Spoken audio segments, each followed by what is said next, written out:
Do we put too much emphasis on athletics in our schools? I don't think so, but again, you're asking the wrong guy that question. I'm a firm believer in not just athletics, but extracurricular activity in general, whether it's choir or band or theatrics. I think it's a great thing. I think it's what separates us from a lot of other countries that may have higher test scores. I had a high-level executive early in my career in IBM stand up, and as he introduced himself, he said he learned everything he needed to know through high school sports.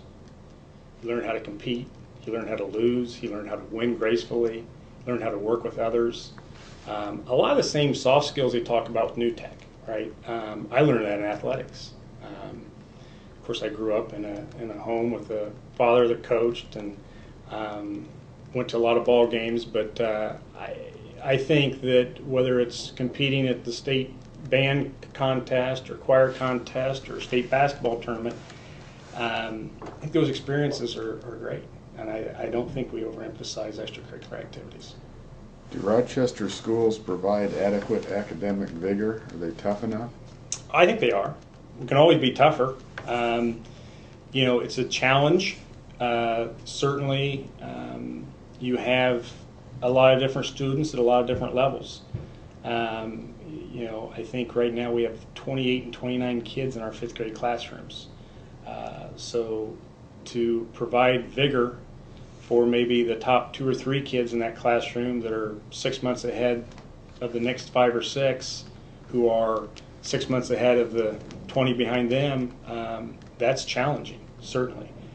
But I think that, based on what I've seen come home with my 4th grader and my 1st grader, I think they're certainly trying to do that. Is there room to do better? Yeah, but it's challenging. Are our schools expected to do too much parenting today? I think in general, yes, but I don't know how much it's changed. My perspective is a little bit biased because I have a 4th grader and a 1st grader, so I can't think back, and my perspective now is different from when you're in school. But when I look at it from a school board perspective, if you tweak the bus schedule, that sends off alarms. And if you change the time that students are dropped off at school or picked up at school, that sends off alarms. I think when you look at, in general, what's expected, I think maybe, yeah, that the schools are asked to do a little too much parenting. What's your take on offering Chinese classes at RHS? Good idea? Seems to be working well. I was pretty neutral on it when it was brought up. I think it replaced, was it German or French? I think it's German. German. And I'm biased on that answer too, because the only C I ever got in high school was in German. So as far as I was concerned, no. But when you look at languages that are critical for the future, certainly Spanish and Chinese would be the 2 that you would like to. I just always thought Chinese was so difficult. Having spent some time over there, and the different dialects and tones, and being tone deaf myself, I thought, my gosh, how can anybody learn that language? But it seems to have worked out very well. Now, again, that may be due to, I think Dan Ronk did a really nice job in selecting an instructor when he went over there. We may have really lucked out, or maybe it's just the way it's going to be. But it seems to have been very successful. Are you a fan of the balanced calendar? Personally, I was a fan of the balanced calendar. I think that it's helped attendance slightly. And I always tell people, whenever anybody asks me an opinion on something, I give it both my personal opinion, if I have one, and then from a board perspective. Personally, it was a good thing for our family because in my old job, I could not take spring break off. It was the end of our quarter, and you don't leave at the end of the quarter. So fall break, having a week to take a vacation was a nice thing. I think as the board looks at, we still haven't gotten the surveys back. I think, my impressions are that it will come in very similar to it has in the past. It'll be, parents slightly in favor versus opposed, teachers very strongly in favor, and students very strongly in favor, except I think at the high school level. I think that's the one area where it's about 50-50 as far as students, which is interesting.